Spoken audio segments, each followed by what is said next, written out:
Je suis italien avant d'être spécialiste du cinéma tout court, mais surtout, voilà, entre autres aussi du cinéma italien. Et de cette période-là en particulier, pas par nostalgisme, au contraire, pour liquider quelque part une partie de mon pays. En rigolant tout à l'heure avec Laurence, je disais, voilà, on est porteur toujours de nouveautés en politique par rapport à la France. Nous, on a eu Berlusconi avant Sarkozy, Renzi avant Macron.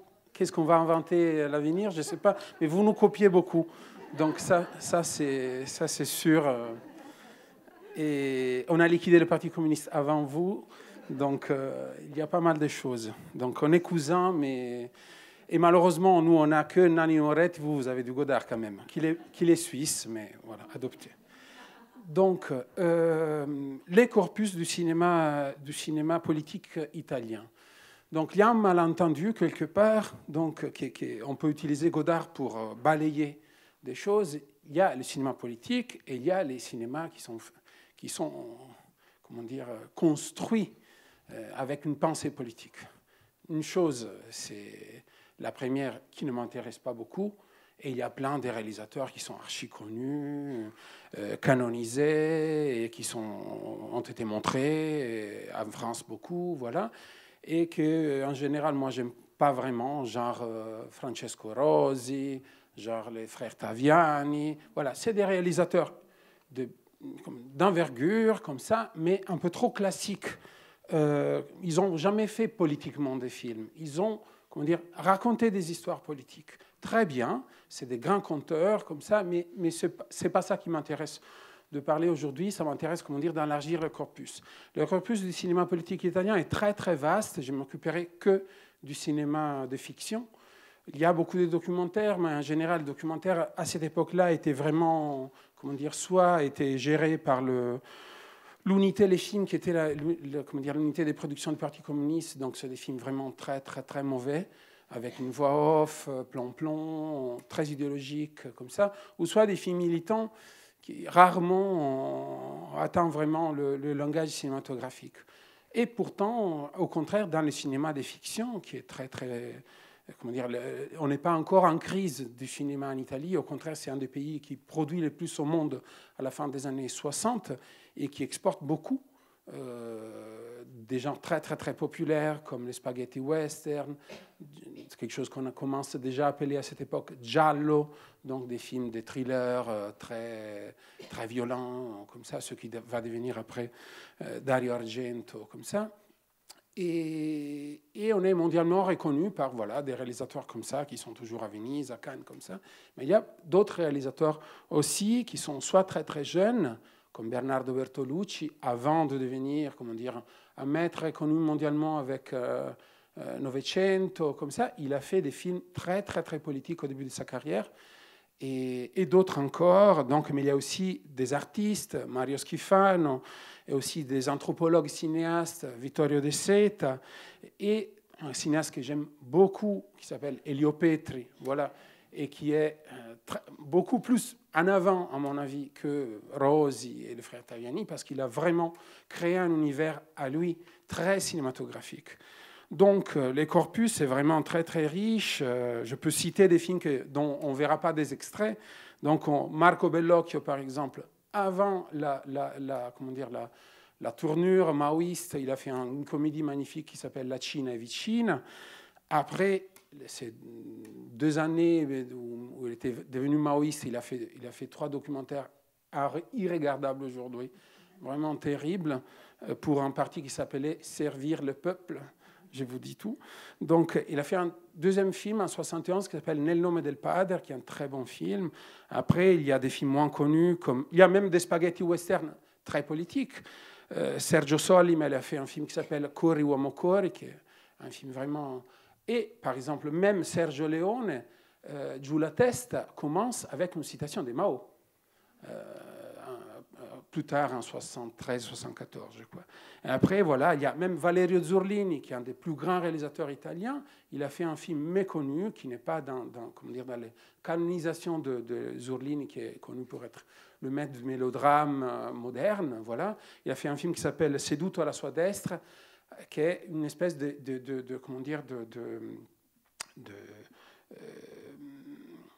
c'est la parable évangélique du Christ adaptée au tiers-monde. Donc c'est un homme en noir, un révolutionnaire, et c'est un film assez méconnu, mais très intéressant. Et après, il y a des hors-normes totales, comme Carmelo Bene, qui en 4-5 ans a fait et défait en même temps le cinéma. Et en 68, il fait un film qui s'appelle Nostra Signora dei Turchi, qui était à Cannes, qui était partout, c'est un véritable chef-d'œuvre.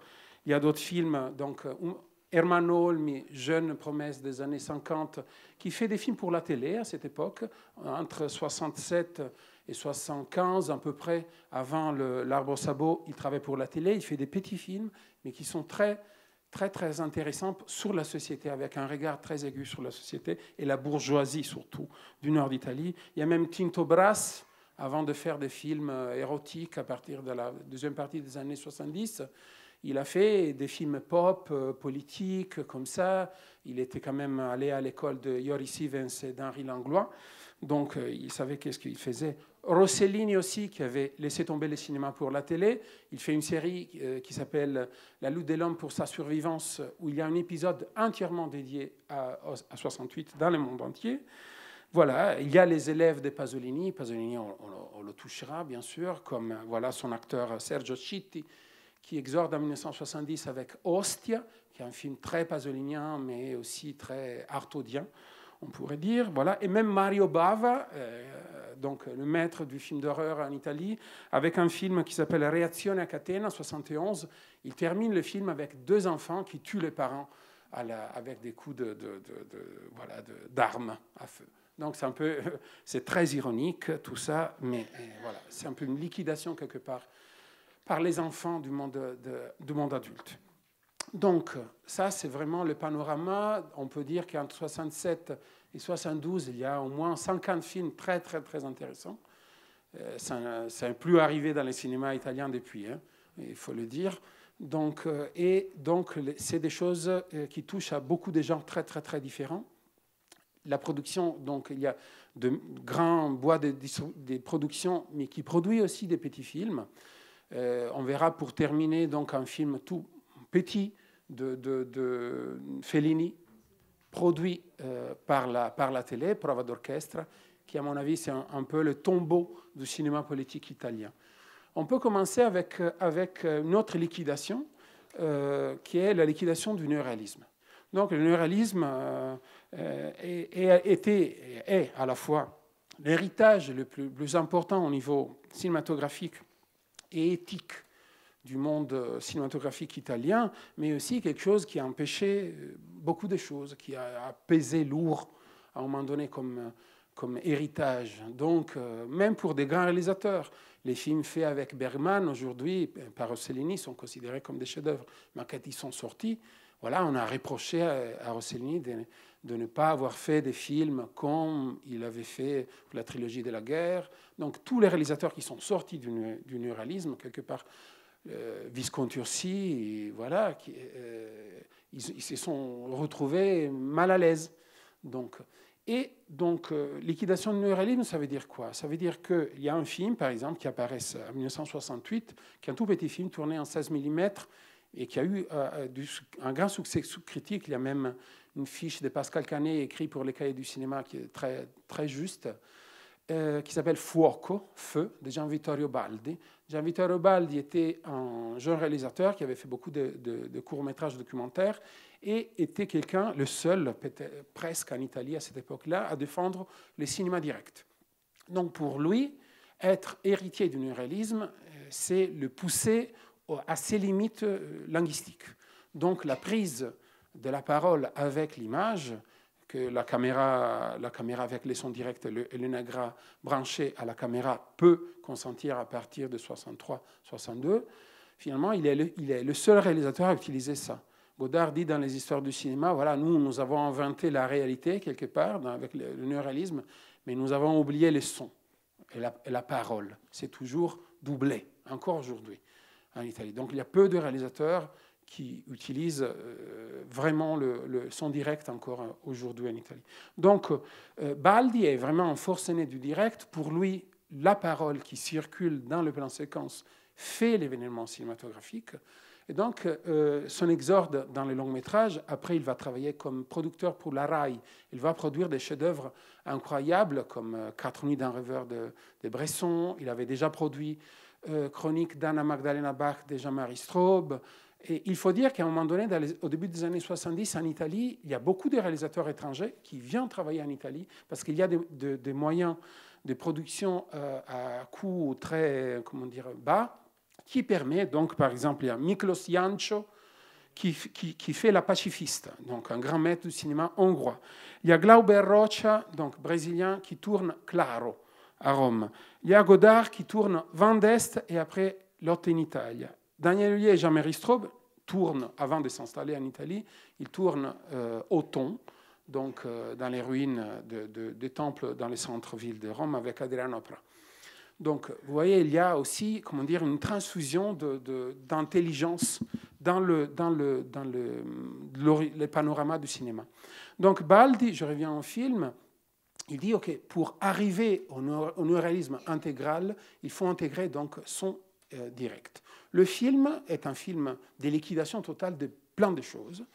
C'est une histoire très, très simple. Un ouvrier, on pense que c'est un maçon, on ne saura jamais son nom et on ne saura jamais pourquoi il fait ça, pète un câble et il commence à tirer avec la mitraillette de sa fenêtre dans une centre-ville d'un petit village, on parle de centre d'Italie, sur une procession religieuse, mais après il se barricade pendant quelques jours. Voilà.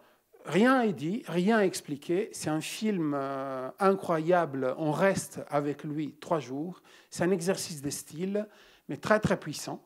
Donc, on commence avec ce moment où on va se débarrasser de plein de choses, la famille, la religion et les cinémas néoréalistes aussi.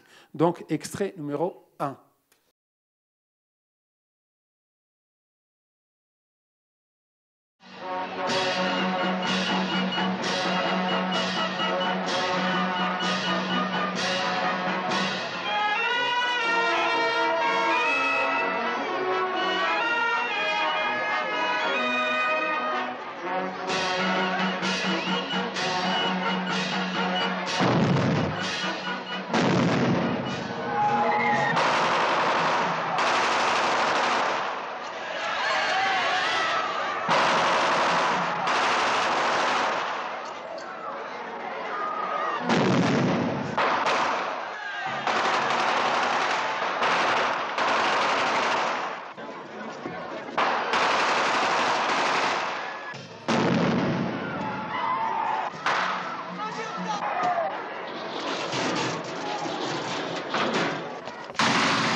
Voilà, donc plus que de révolution dans les cinémas politiques italiens, on peut dire vraiment de révolte. Il y a beaucoup, comment dire, de révoltes individuelles, de révoltes nihilistes, de liquidation totale de tout. Il y a plein de valeurs qui sont ceux de la société traditionnelle qui sont vraiment, on fait tabula rasa. Donc il y a plein de films qui invoquent ça et qui disent ça par la forme et que par les discours. Donc ce film est assez formidable parce que c'est un film tourné comme un documentaire. Donc on a l'impression d'être vraiment à côté de lui, que c'est presque un reportage tourné en direct, caméra directe sur lui, comme ça. Donc ça nous arrive comme ça. Il nous plonge immédiatement de son point de vue, langue subjective à partir du balcon, le regard comme ça sur la procession, et on ne fait jamais ça. C'est-à-dire tirer sur la Madone en Italie, c'est quand même énorme. C'est la mère de tous, et en plus la mère de Jésus. Donc voilà, il y a quelque chose dans ce film qui est fait sans, comment dire, explosion flamboyante comme ça. C'est la normalité, c'est une folie ordinaire, mais sous cette folie, les raisons de cette folie ne sont pas données. C'est ça la force du film, qui ne réduit pas, comment dire, cette folie ordinaire à un événement déclencheur, comme l'aurait pu faire, par exemple, le cinéma hollywoodien. Au contraire, en la réduisant à quelque chose d'anonyme et de complètement bouleversant, nous plonge réellement dans l'inconscient de ce personnage presque kafkaïen qui nous reste comme ça étranger. Et en même temps, ça nous trouble beaucoup. Donc, cette question de cette mise en scène, voilà, mélangée, documentaire, comme ça, on la retrouve parfois dans certains films dans les années 70. Donc, il y a quelque chose, un renouvellement qui arrive, surtout aussi dans les films tournés par la télé. Deuxième extrait que je vais vous montrer, donc un film méconnu et aujourd'hui peu vu, malheureusement, parce que à mon avis c'est un des meilleurs films de Bernardo Bertolucci, donc il s'appelle Partner.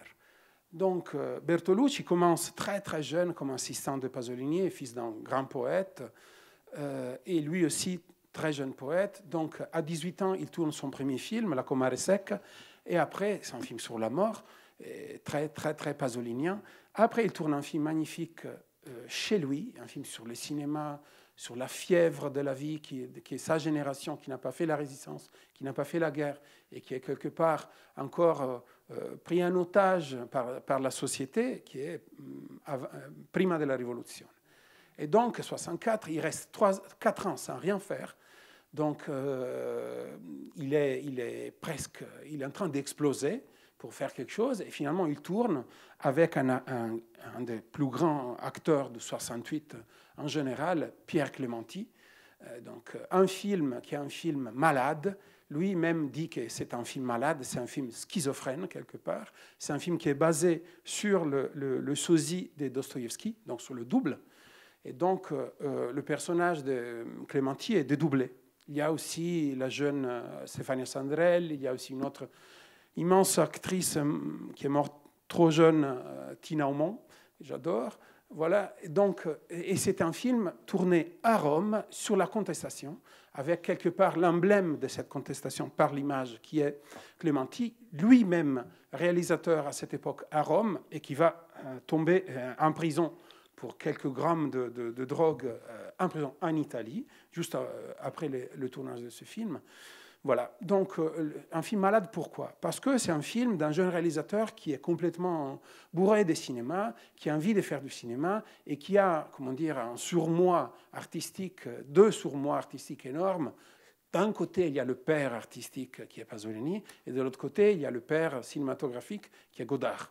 Donc c'est double, encore une fois, et le problème pour lui, c'est d'en sortir avec ça. Il va s'en sortir seulement plus tard avec la Strategia del Ragno Novecento, avec une recette postmoderne basée sur la citation, sur la récupération quelque part du cinéma soviétique d'un côté et hollywoodien classique de l'autre. Novecento, c'est exactement ça, faire tourner un film, un musical à la Ivan Piriev avec les moyens d'Hollywood. Donc on va utiliser Burt Lancaster d'un côté et de l'autre côté jeunes acteurs européens. Voilà. Mais avant de faire ça, donc, il fait ce film. C'est un film qui est très troublant. Dans chaque plan, il y a des inventions figuratives extraordinaires. C'est un film qui est complètement écartelé, en plan de séquences comme ça. C'est un film qui n'est pas réussi parce qu'il ne peut pas réussir quelque part. C'est un film qui commence avec des citations d'Artaud. Et après, il y a une séquence même où il nous enseigne à faire une bouteille Molotov. Voilà, pour vous dire à quel point. Et encore plus, donc c'est à l'opposé de ce qu'on vient de voir.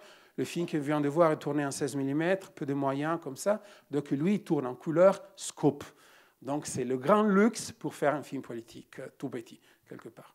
On voit un extrait, et après je vais le commenter. Donc, extrait 2, Partner.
oggetto è la vita.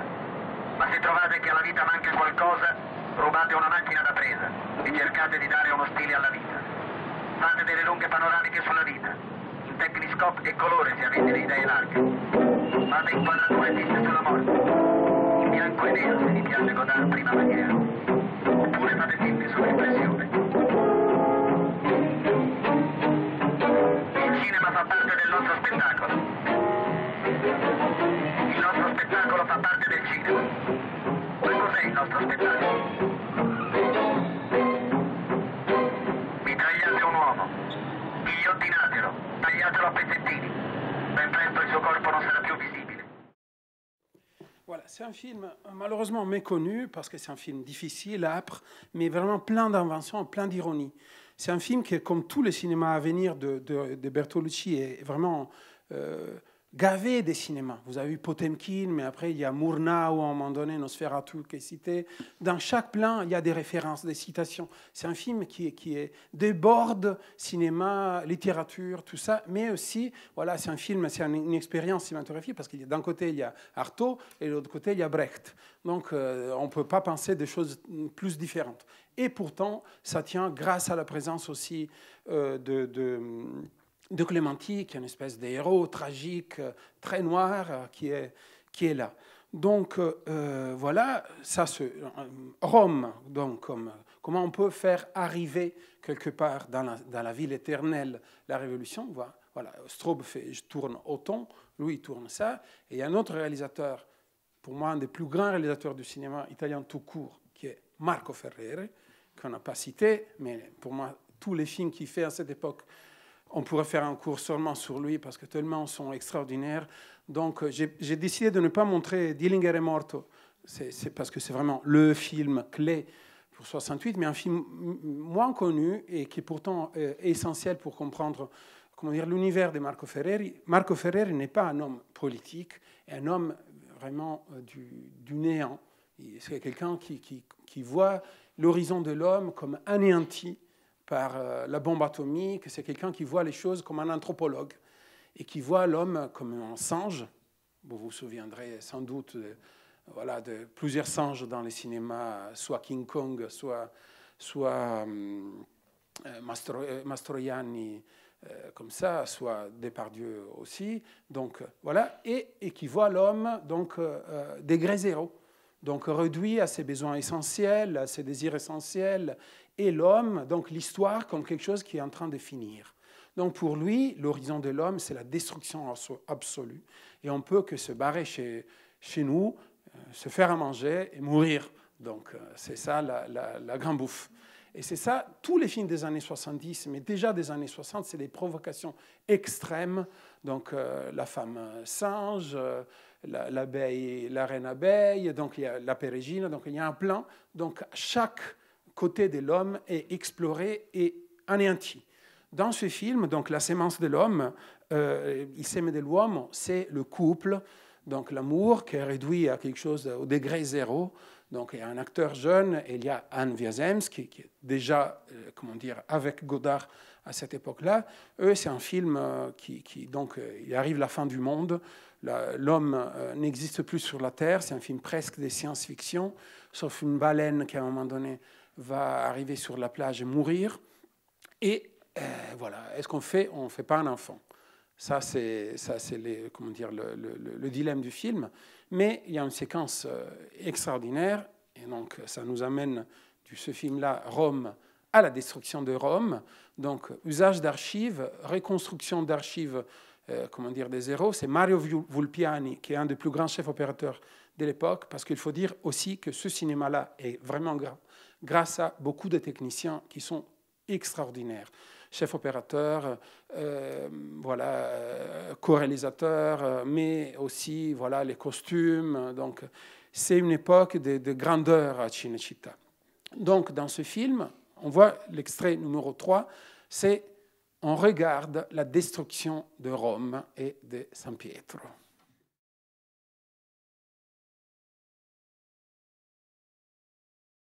Tutta una civiltà distrutta, bisognerà ricominciare da capo. Pronto? Pronto? Maggiore?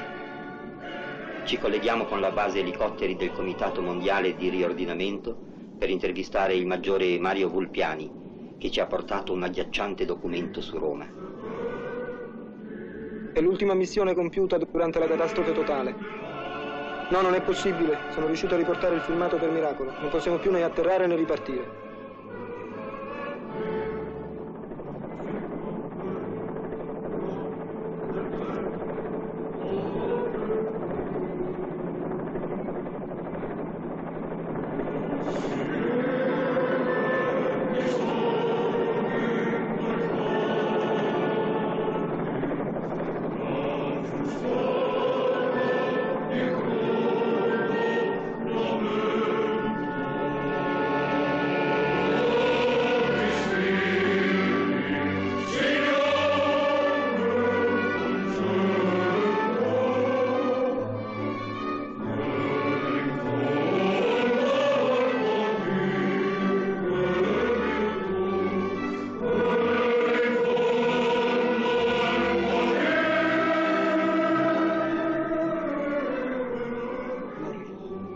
Togliere i riflettori! Via i riflettori! What do you want? Siamo dalla televisione, ma chi trasportate? Morirò. Ma voi trasportate il Papa? Voilà, Ferreri n'a pas de limite, donc lui, il va vraiment jusqu'au bout. Donc là, c'est la disparition de la race humaine, on peut dire. Donc voilà, le film va terminer même avec une explosion d'une mine qui détruit même le couple qui aurait pu sauver l'humanité. Donc, et là, jusqu'à la mort du pape, vous avez vu la Pietà de Michelangelo décapité, donc, pour reprendre l'image du premier film. Donc il y a vraiment une attaque, vous voyez, frontale à la société italienne telle qu'elle était, et comment dire, l'expression du pays et au niveau politique. L'Italie, à cette époque, c'est voilà, la fin, quelque part, du centre-gauche. C'est une expérience politique qui commence au début des années 60, des tentatives d'alliance entre démocratie chrétienne, Parti socialiste, Parti républicain, comme ça. Et pourtant, nous avons le plus grand parti communiste d'Occident, et peut-être les moins staliniens, sans doute beaucoup moins qu'en France, mais qui ne peut pas monter au pouvoir. Donc il y a quelque part une démocratie bloquée. Pourquoi? Parce qu'on est un pays de frontières. Là, de la frontière, il y a Tito. Donc pas de questions, on a des bases militaires partout. Nous, on n'a pas eu De Gaulle, en tout cas. Il faut dire des choses aussi. Donc c'est sûr qu'on est otage de l'OTAN et de plein de choses en ce moment-là. Donc la révolution n'a pas eu lieu aussi parce qu'on ne peut pas, quelque part, la faire.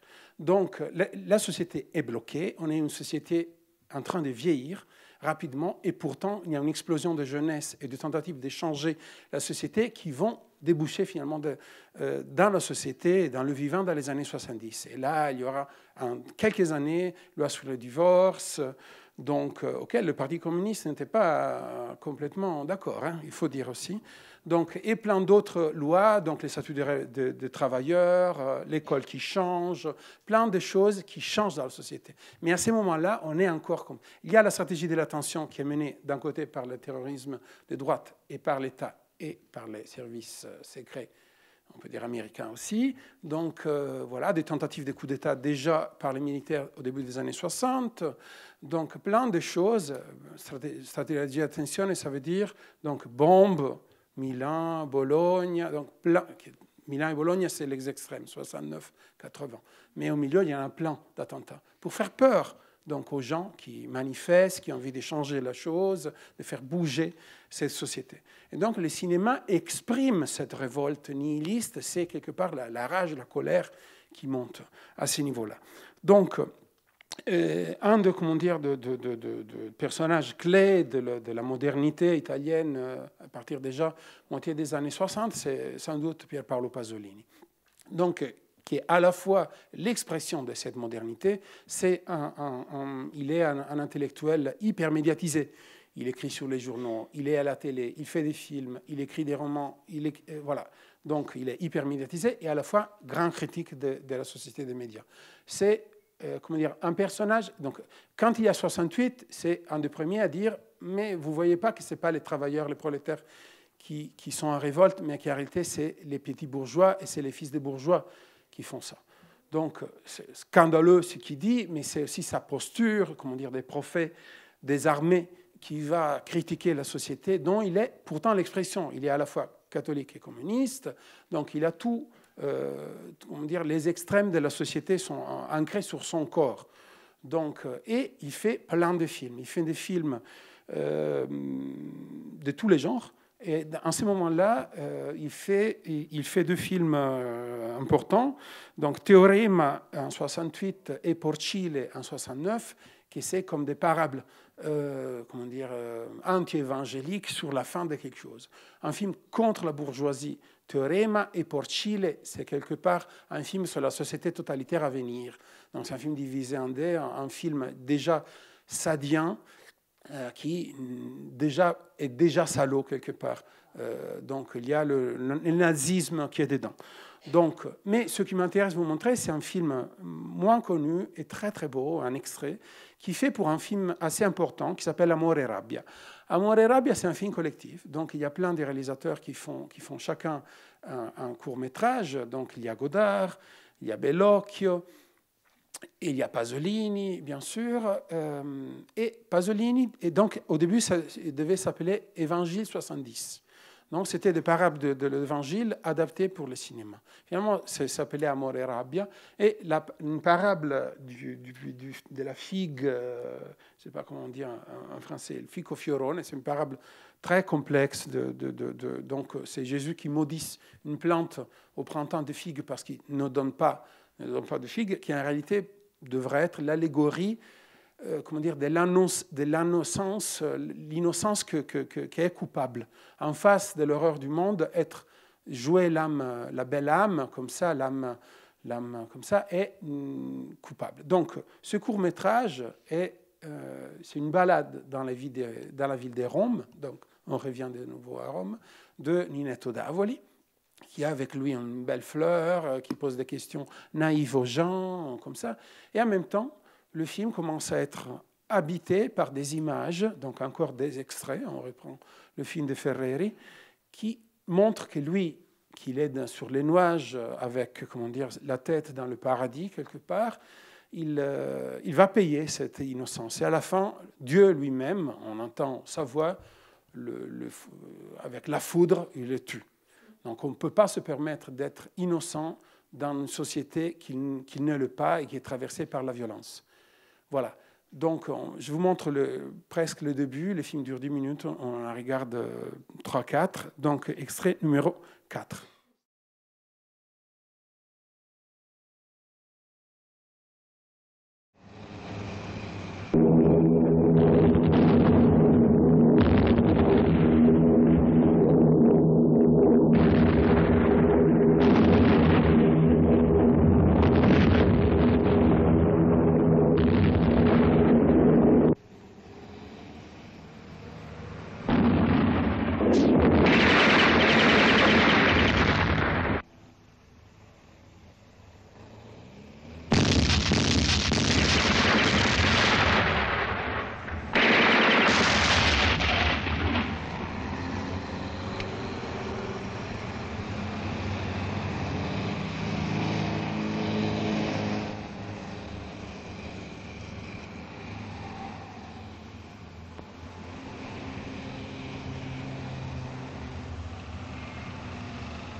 C'est vraiment un petit bijou. Le film s'appelle La sequenza del fiore di carta, parce que tout Pasolini est là. Voilà, il y a Bach, vous entendez là, donc depuis le début dans tous les films presque de Pasolini. Il y a aussi le documentaire, l'image du passé, Io sono la forza del passato, donc, et aussi, comment dire, l'inquiétude pour le présent. Le fait que si le présent oublie est amnésique par rapport à l'histoire, va le répéter. Le film donc, se termine avec la mort de Ninetto et aussi des images d'Auschwitz. Donc c'est vraiment, comment dire, une damnatio quelque part de la société contemporaine, qui est complètement amnésiaque. Donc qui oublie l'horreur de la Deuxième Guerre mondiale, qui le refait avec le Vietnam, ça tourne en ronde. Donc, et Dieu lui-même, qui va apparaître à la voix dans la deuxième partie du film, ne peut que constater la faiblesse de l'homme et le condamner à mort. Donc ça, c'est un film déjà prophétique. Donc c'est une prophétie très, très noire, mais qui fait partie donc, de l'esprit 68 art de Pasolini. Les films, donc, soit Porcile, soit Teorema, c'est des films très, très noirs. Tous les autres, comment dire, sont dans la fête aussi, de la joie, de la révolution comme ça. Pasolini, pas du tout en ce moment-là.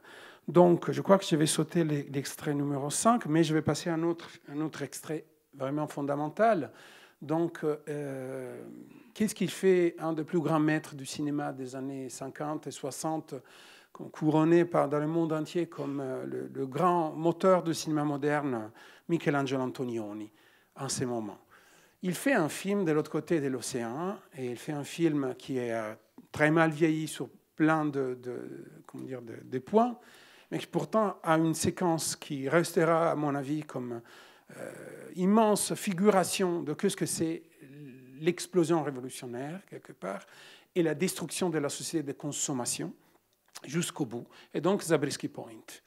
Zabriskie Point, voilà, qui a fait scandale à l'époque. Il y a des scènes d'amour libre dans la vallée de la mort avec improvisation de Grateful Dead de Jerry Garcia. Il y a plein de choses. Donc, c'est l'histoire d'un jeune étudiant qui va tuer un homme de la police et qui va être lui-même tué, et sa jeune compagne qui était avec un homme richissime, il le quitte, et à la fin du film rêve, ou pas, la destruction de cette villa à la Frank Lloyd Wright, que ce homme richissime, homme d'affaires richissime, a dans le désert.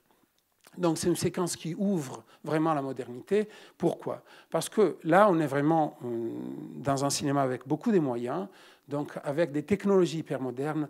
Antonioni a été toujours très, très, très sensible à la technologie. Donc il y a plein de films donc, où il force la technique vraiment à des points de rupture.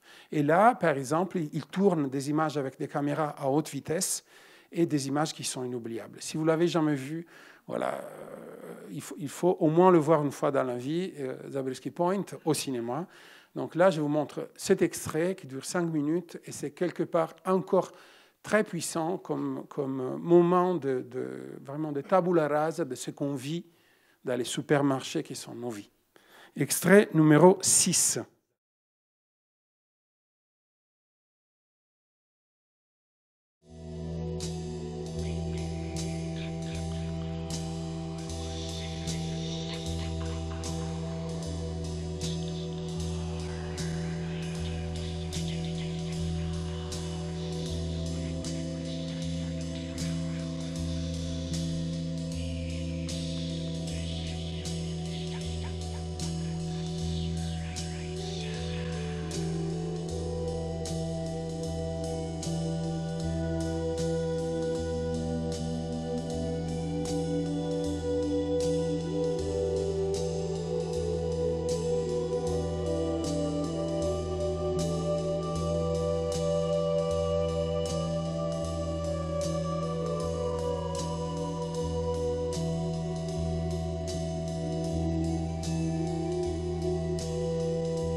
donc ce désir de destruction, vraiment de back to zero, donc d'anéantir tout ce qu'on vit pour recommencer de zéro, fait partie des élans de la société italienne de la fin des années 60 et surtout début des années 70.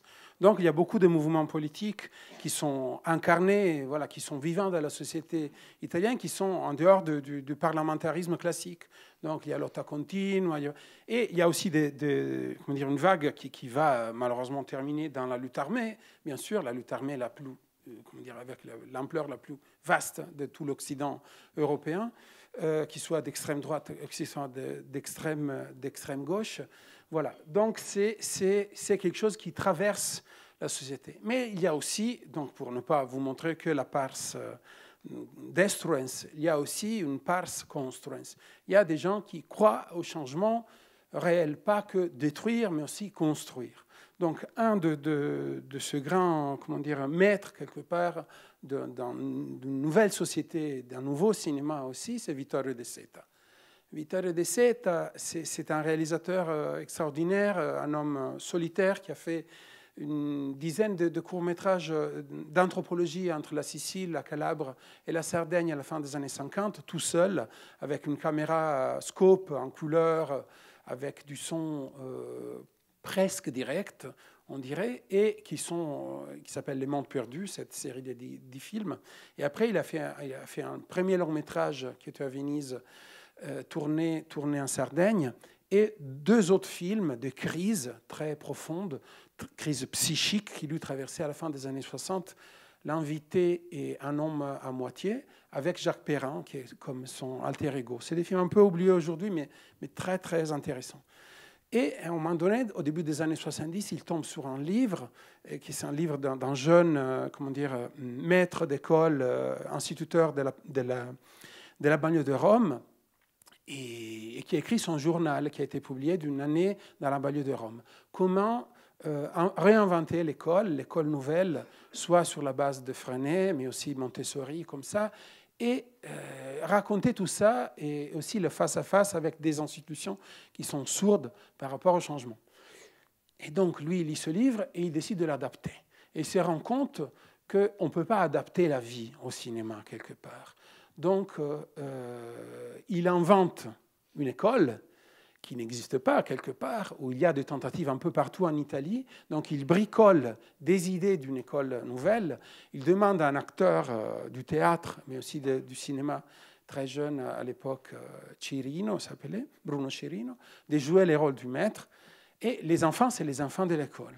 Donc tout est dans la vie. Il y a une recette assez incroyable entre le documentaire, la mise en scène, mais aussi quelque chose au niveau de la technique, donc son direct, avec un chef opérateur extraordinaire, Luciano Tovoli, qui était le chef opérateur à l'époque de Bresson aussi, qui s'invente une espèce de steadicam avant la lettre sur lui, avec un clap qu'on ne voit pas, donc les enfants ne savent jamais quand ils sont filmés.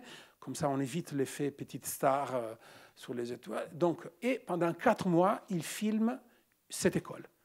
Donc, après, le film va devenir un film pour la télévision de 4 épisodes, Journal d'un maître d'école, distribué dans beaucoup de pays, sauf en France, malheureusement. Mais je suis en train de préparer une édition de ce film extraordinaire avec un petit livre aussi qui va sortir cet automne. C'est un film extraordinaire parce que, pour la première fois, les principes de la société anti-autoritaire qui sont sortis de 68 devient le guide, quelque part, de la mise en scène cinématographique. Donc lui, il n'est même pas là quand il tourne, parce qu'il ne veut pas diriger le film. Tout le film se fait, il est en train de se faire, donc il y a des expériences qui se font. Les enfants, par exemple, récoltent des animaux, ils les amènent à la classe, ça y est, on va réinventer quelque chose comme ça. Rien n'est prévu, une fois qu'il avait écrit un premier scénario et le jette à la poubelle, tout se fait dans la vie. Donc, je vous montre une séquence qui est dans le dernier épisode. Ce film a compté énormément en Italie parce qu'il a été vu par 20 millions de personnes. Il a été rediffusé même 2 fois en 1973 et a contribué énormément à un débat public dans la société italienne pour changer l'école. Donc, plus des directions verticales, comme ça, des directeurs d'école qui imposent des choses, mais des choses qui sont beaucoup plus horizontales, qui sont faites avec aussi les quartiers, les familles, les enfants aussi. Donc il y a une vision, comment dire, la politique devient de la bonne politique, pas de la politique des partis. Mais donc cette façon de faire la politique, c'est une façon aussi de faire politiquement les films. Donc je vous montre un extrait sur le travail des enfants qui existe encore aujourd'hui en Italie. Donc extrait numéro 7.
No, mettilo nel reparto di Torre Maura. Ma quello non c'è mai andato, quello gliel'avete chiesto? No, ma non deve che continua, lo vedi?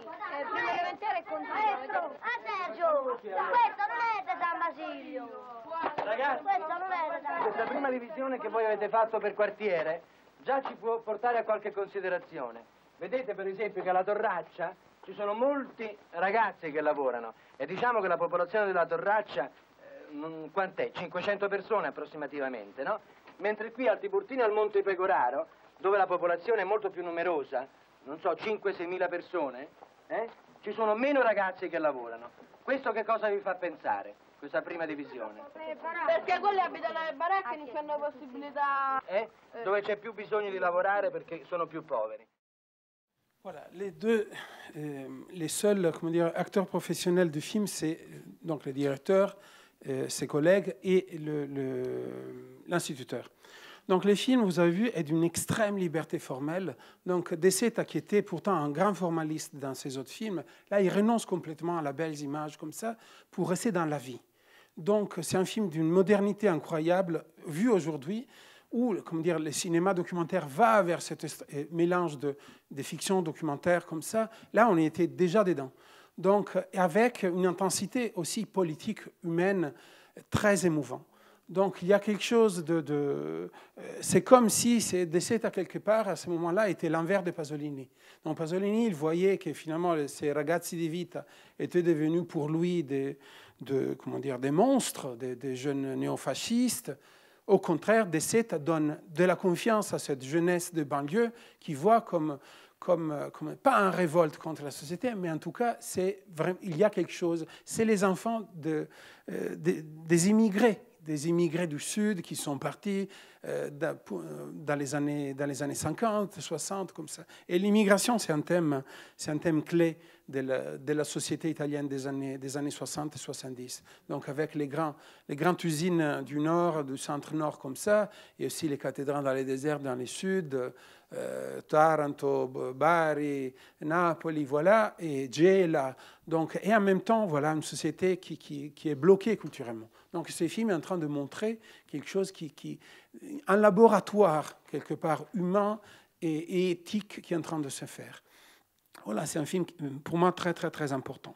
Donc, je reviens à notre et De Seta, la chose intéressante, que c'était vraiment tout un dispositif. Donc, il tournait les matins, et après, l'après-midi, il y avait un instituteur qui était aussi conseiller pédagogique de l'acteur, qui devient réellement l'instituteur bis, quelque part, et ils reprenaient le travail qu'ils avaient fait pendant les tournages, et ils ont continué. Un seul gamin a perdu l'année. Tous les restes, et De Seta tenait beaucoup, qu'il ne soit pas une parenthèse dans la vie de ce gamin-là. Au contraire, il tenait beaucoup à les payer, parce que voilà, c'était du temps, c'était du travail. C'est des familles qui vivaient dans des baraques dans la banlieue de Rome. Donc, je reviens à un autre maître que j'ai cité tout à l'heure, Elio Petri. Donc, Elio Petri, aujourd'hui, on le voit comme un des réalisateurs emblèmes vraiment des années 60 et 70. Et pourtant, à l'époque, était très, très, très critiqué. Quand on regarde, quand on lit les critiques, surtout de gauche de l'époque, ils le prenaient pour un cynique, pour quelqu'un qui ne comprenait pas. Donc, par exemple, quand il a fait La classe ouvrière monte au paradis, donc va en paradis, ils ont dit, mais les ouvriers, ce n'était pas comme ça, les étudiants, ce n'était pas comme ça. Pourtant, quand on le revoit aujourd'hui, c'était comme ça. Donc, c'est lui qui avait raison. Sa façon expressionniste, grotesque, de faire exploser les conflits au sein de la société avec des acteurs incroyables comme Salvo Randone, Gianmaria Volonté, Flavio Bucci, voilà, tout un tas d'acteurs extraordinaires qui utilisent dans plein de films. Et c'est le seul qui vraiment fait un corps à corps avec le monde de son présent. Donc, qu'il soit la classe ouvrière, qu'il soit la police aussi, indagine di un cittadino di sopra di ogni sospetto, ou qu'il soit, dans le cas que je vais vous montrer maintenant, la propriété non est plus un furto. Donc, la propriété n'est plus du vol. C'est plus du vol. C'est le film le plus méconnu de Petri, et pourtant, à mon avis, c'est le plus réussi, les plus violents, les plus quelque part inventifs au niveau formel. Voilà. Là, c'est un film, c'est une espèce de, d'histoire très noire, mais très drôle aussi, d'un jeune révolutionnaire bancaire, et qui pourtant qui travaille dans une banque qui est allergique à l'argent. Et de l'autre côté, Flavio Bucci, et de l'autre côté, il y a Tognazzi, voilà, grand acteur de la comédie à l'italienne, qui joue le rôle d'un boucher horrible, fasciste, voleur, comme ça. Et donc, l'un vole à l'autre pendant tous les films, et pour se venger. Mais il y a aussi de l'envie sociale. Donc, les personnages ne sont pas tous négatifs ou tous positifs. Au contraire, il y a une ambiguïté qui crée un malaise profond. C'est un film où la leçon de Brecht est très, très, très importante. Il y a des face-à-face à la caméra, il y a beaucoup de règles de la grammaire cinématographique classique sont brisées. Il y a une invention comme ça, il y a des apartés, des acteurs qui nous regardent. Et tout le film est baigné dans une sorte de rêverie cauchemardesque et qui déjà nous amènera un peu plus tard dans le film très prophétique sur la fin des années 70, qui est Todo Modo, qui parle de Aldo Moro, qui va être de là à quelques années kidnappé par les Brigades Rouges. Voilà, et l'histoire, vous la connaissez. Donc, je vous montre cet extrait-là. C'est le premier vol de Total, donc le personnage de Fabio Bucci, au boucher, interprété par Tognazzi. Donc, extrait numéro 8.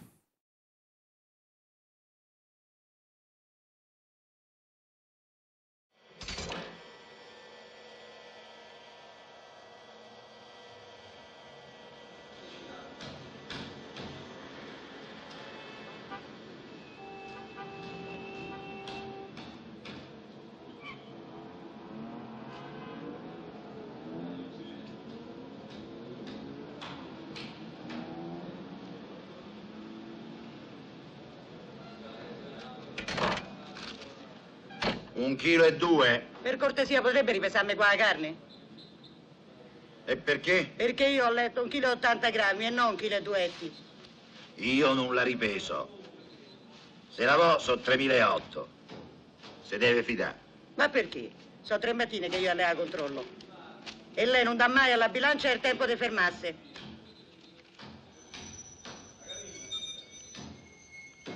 Allora io sarei un ladro. Che brutta parola, non mi permetterei mai. E allora paghi e stia zitto. Certo che pago. 3.800 cassa? A me dia 1 chilo di bollito, che sia 1 chilo. Copertina? Sì. Beh? Il coltello dove sta? Ma che sta cercando? Non sta il coltello. Coltello.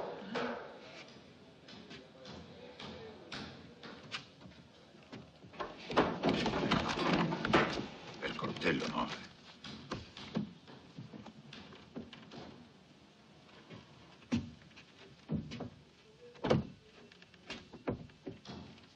Il coltello no, il coltello deve uscire fuori. Voilà, donc vous avez vu, tous les films sont vraiment basés sur cette confrontation entre le jeune voleur et le vrai voleur, donc les grands voleurs de Tognazzi. C'est vraiment comment dire, un conte très très noir sur la société capitaliste, mais ce n'est pas un conte marxiste. Donc c'est très ambigu. Donc la question de l'argent, la question de la propriété, comme ça, parce que Petri montre que aussi Total, donc le jeune voleur, lui aussi est un vieux quelque part de l'autre. Un vieux de sa voiture, un vieux de sa femme, un vieux de beaucoup de choses. Donc il montre que la société quand même est une société malade, où il y a quelque chose, cette maladie, que c'est la propriété. Donc c'est un film qu'on pourrait dire presque proudhonien plus que marxiste. Donc, et là, il y a deux personnages très importants qui vont faire la suite d'un grand réalisateur. Donc vous avez peut-être reconnu la caissière, c'est Daria Nicolodi, qui était la femme de Dario Argento, la mère d'Asia. Et le chef opérateur de ce film, c'est Luigi Kuweiler, qui était le chef opérateur de Dario Argento et qui fait la photo de Profondo Rosso d'ici à 2 ans. Donc voilà, c'est des succès énormes au niveau planétaire. Hein. Donc, tourné en anglais, à Rome, voilà, à Turin, Profondo Rosso. Donc là, on s'approche vers la fin de cette parenthèse extraordinaire qui était le cinéma politique, mais aussi la politique vécue par les masses, bien sûr, mais aussi par des minorités qui voulaient réinventer la politique dans la vie, dans la société italienne. Après, il y a quelque chose qui se renferme, quelque chose qui s'épuise, bien sûr, dans cette puissance qui dure pourtant jusqu'en 77, on peut dire. Nous, en Italie, nous avons eu aussi les 77, qui était une espèce de remontée de 68 avec une génération beaucoup plus jeune qui était politisée très très jeune. Donc 68, c'est les ouvriers qui n'en pouvaient plus de la société fordiste comme ça, qui voulaient changer les choses, qui se sont liés aux étudiants. En 77, c'est des jeunes prolétaires très politisés et qui veulent refuser la société du travail. Donc il y a vraiment quelque chose, une rupture radicale. Et le militantisme se transforme quelque part dans une manière de vivre alternative, manière de vivre ensemble.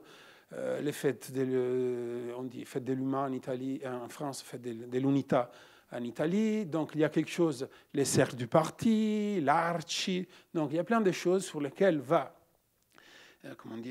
piger un tout jeune réalisateur qui avait commencé avec des courts-métrages en Super 8 qui ont beaucoup de succès dans les circuits underground à Rome surtout, voilà, qui est Nanni Moretti. Donc Nanni Moretti, quelque part, c'est l'expression meilleure de la propulsion politique née en 68 et en même temps les tombeaux. Parce que voilà, il est tellement ironique par rapport à ce monde-là que petit à petit va dynamiter tous les clichés de cette jeunesse qui n'est pas devenue adulte quelque part et qui n'a pas su vraiment changer le monde. Donc ce premier film, Je suis un autarchique et surtout Ecce Bombo, c'est vraiment des films qui racontent la mélancolie de cette génération qui s'est retrouvée, vite fait en dehors de l'université, en dehors du travail, comme ça, encore à la maison, incapable de fonder une famille, de gérer le couple, voilà. Et voilà, avec une culture politique vaste, mais aussi bricolée, avec une culture très littéraire, qui n'a pas, vraiment des accroches avec la société. C'est son monde. Donc, je vous montre un extrait de Ecce Bombo, un extrait vraiment formidable. Le film est plein de scènes comme ça, qui sont aussi devenues des scènes, je déteste les mots, mais cultes, en Italie. Au moins, ma génération, qui a vu ça dans les années 90, a adoré ça, s'est retrouvé 20 ans après dans la même situation. Et pourtant, le temps a écoulé. Et donc, cette scène-là, c'est une scène très particulière. Pendant tous les films, il y a aussi comme dans les premiers films de Bertolucci, il y a aussi une tendance méta-cinématographique à réfléchir sur le cinéma, à parler du cinéma et aussi les nouveaux médias. Donc la télé, mais pas que la télé d'État, aussi les télés libres qui commencent à naître. Les radios libres, mais aussi les télés libres. Donc pendant tous les films, il y a une télé qui s'appelle Télé California, voilà, qui va interviewer ces jeunes qui sont plus jeunes du tout. D'ailleurs, ils ont déjà dépassé 25 ans. Comme ça. Donc l'extrait commence avec ça, et après, c'est un extrait très, très, très mélancolique sur l'impossibilité, quelque part, d'être dans les kairos du temps, donc dans les moments précis où on aurait pu changer le monde et on rate. Voilà, extrait numéro 9.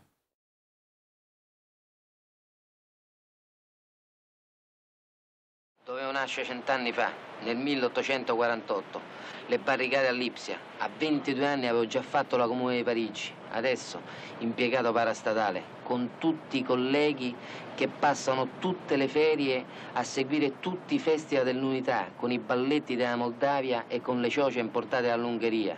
Gino Paoli, Pinocchio, Mike Bongiorno, Marilyn Monroe, Altafini, Gianni Morandi, Gianni Rivera hanno avuto una funzione negli anni 60. Ma che stiamo facendo?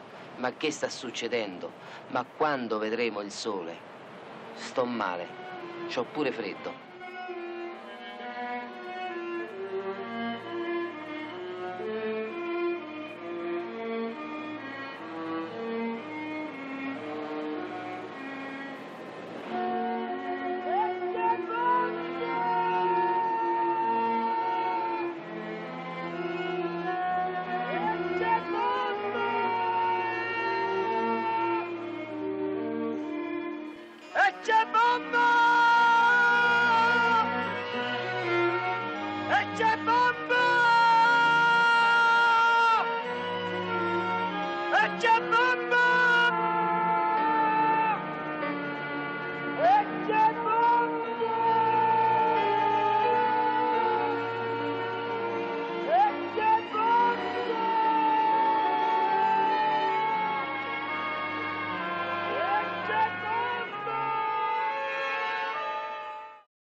Ils ne se sont pas réveillés pour l'aube et même le soleil était de l'autre côté.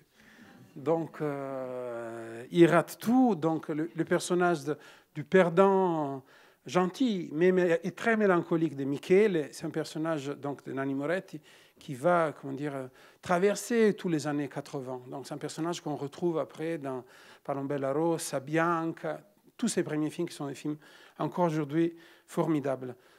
Sur la société vraiment italienne, sur une certaine bourgeoisie, on pourrait dire gauche caviar italienne, voilà, qui n'a pas su vraiment toucher au cœur du peuple aussi italien, mais qui est resté loin, comment dire, quelque part dans le renfort du privilège, de classe, comme ça.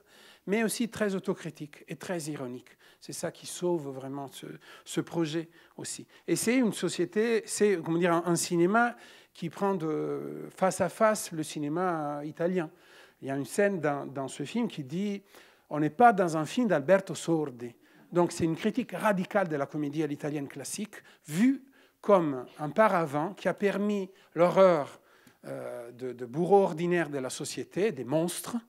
Et tout le monde s'est reconnu dans les 4 ou 5 cavaliers de la comédie à l'italienne, Tognazzi, Gassman, Mastroianni, Manfredi et Monica Vitti, mais rien n'a bougé. La société est restée telle qu'elle. Quelque part, la comédie à l'italienne a permis que les choses ne changent pas. Voilà. C'est pour ça que Nanni Moretti veut un autre type de comédie, beaucoup plus virulente, beaucoup plus vivace aussi, et très inventif au niveau formel. Il y a vraiment un effet tableau dans Ecce Bombo qui est assez formidable. Donc pour terminer, cette chevauchée de fin des années 60 jusqu'à la fin des années 70, je vais terminer avec un film où l'apocalypse, quelque part, qui était un peu au cœur de pas mal de films que je vous ai proposés, est déjà passé. Donc c'est un film de Fellini, donc un film mineur, mais très important dans la carrière de Fellini. Donc Prova d'orchestre, comme je disais au début, c'est un film produit par la télé. C'est un film qui est rarement vu encore aujourd'hui. c'est comment dire, un conte politique très ambigu. L'histoire est très très simple. Il y a une équipe de télé, donc c'est déjà un film produit pour la télé, où il y a une équipe de télé, donc caméra subjective tout le temps. On ne voit jamais l'intervieweur, on l'entend, et qui interviewe un orchestre en train de répéter pour préparer un concert. Et donc, il y a la plainte de beaucoup de musiciens, il y a aussi, ils voudraient être syndicalisés, ils voudraient changer les choses. Et il y a le chef d'orchestre, qui est un chef d'orchestre allemand, avec un accent très, très, très allemand. Voilà. Et les autres, voilà, il y a de tout. Il y a une espèce de cirque félinien classique où tous les gens bavardent, mangent, se sous la gueule. À un moment donné, ils font une espèce de révolution. Ils commencent à faire des tags sur les murs, à casser les sièges, à ne vouloir plus jouer. Ils disent qu'ils ne veulent plus quelqu'un qui joue, qui les dirige, mais au contraire, que chacun voudrait faire sa propre musique à lui. Donc, c'est la vision de 68 par Fellini. Donc, et à un moment donné, il arrive quelque chose, qu'on verra dans l'extrait, qui fait que tout ça s'arrête complètement.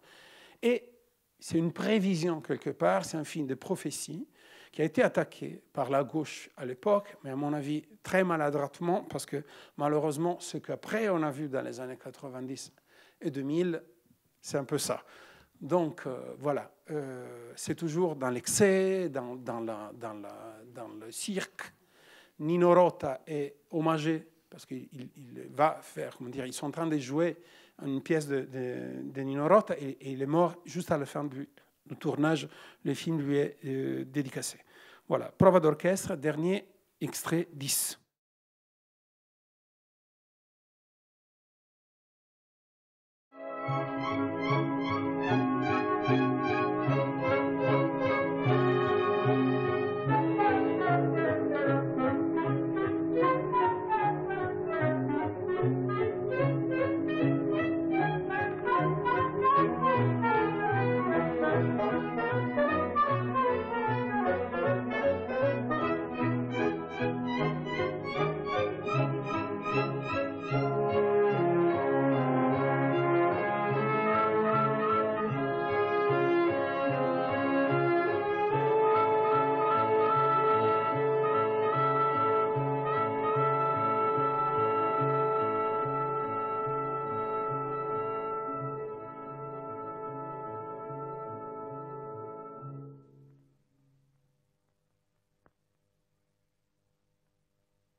Noi dobbiamo ai suoni dare un poco meno di colore.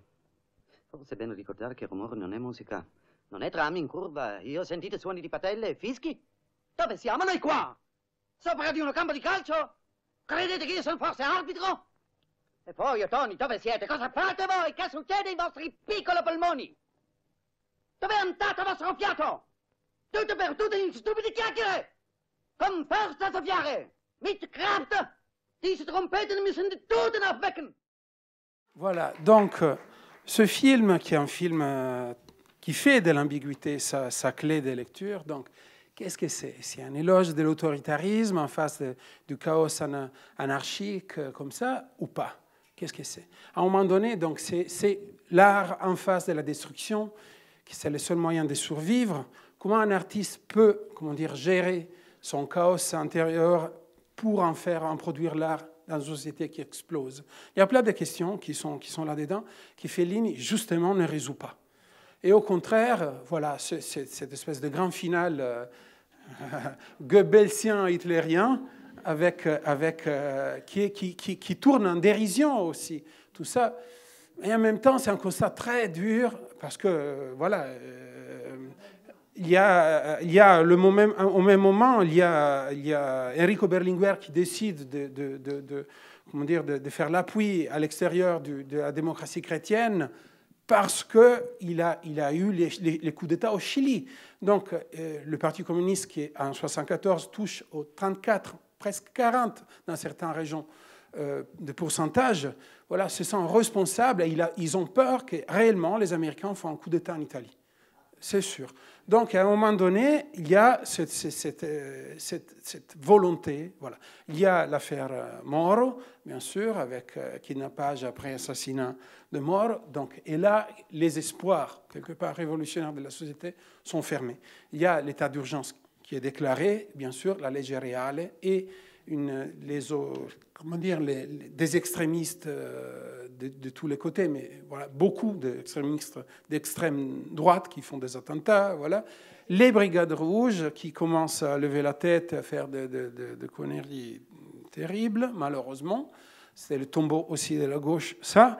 Mais voilà, donc le constat désolant en 1978 que Fellini peut donner à la société est quelque part fermer le cercle 10 ans après 68, c'est ça.